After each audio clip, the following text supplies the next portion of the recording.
I'm very happy to be here in the TERI World Sustainable Development Summit because this annual event is now internationally recognized and there is good participation and good thoughtful discussions.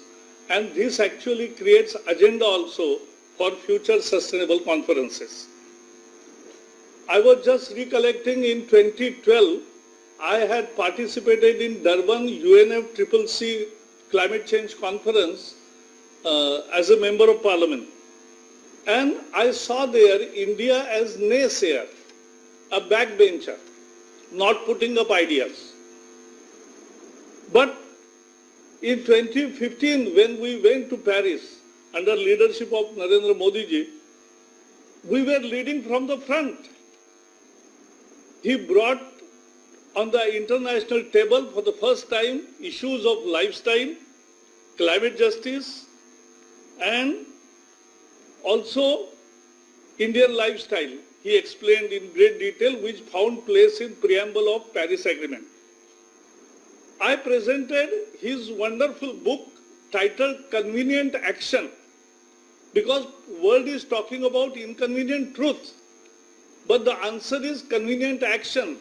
And that also I gifted to all the dignitaries in Paris. In the same conference, Prime Minister launched International Solar Alliance, Coalition of Disaster Resilient Infrastructure, and Mission Innovation. So these three initiatives have also picked up very well throughout the world, and India is now in a leading position, putting forth its ideas. India is implementing its pledges. 4 international reports. One is United Nations Environment Programme Emission Gap Report. Other is Climate Change Action Tracker Report. Third is Climate Change Performance Index. And fourth is Transparency Report.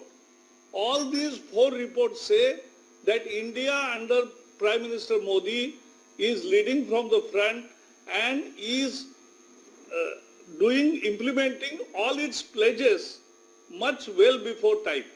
So this is India's credibility now, and on the international scene, India is regarded as the main player. We have reduced emission intensity, we have increased forest, we have also given new target of restoration of degraded land, and with 90 gigawatts of renewable, we will definitely achieve target given by Prime Minister of 450 gigawatts. This will give India a leading position. This is our last sentence.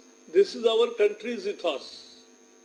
This is probably the only country in the world where we worship trees, we worship animals because we love nature, and therefore with all constraints, our biodiversity is 8% of the world, and we now want to place before the world developing world's demand of promised finance and technological cooperation, because that is the way forward. With this, I really compliment once again the TERI for this grand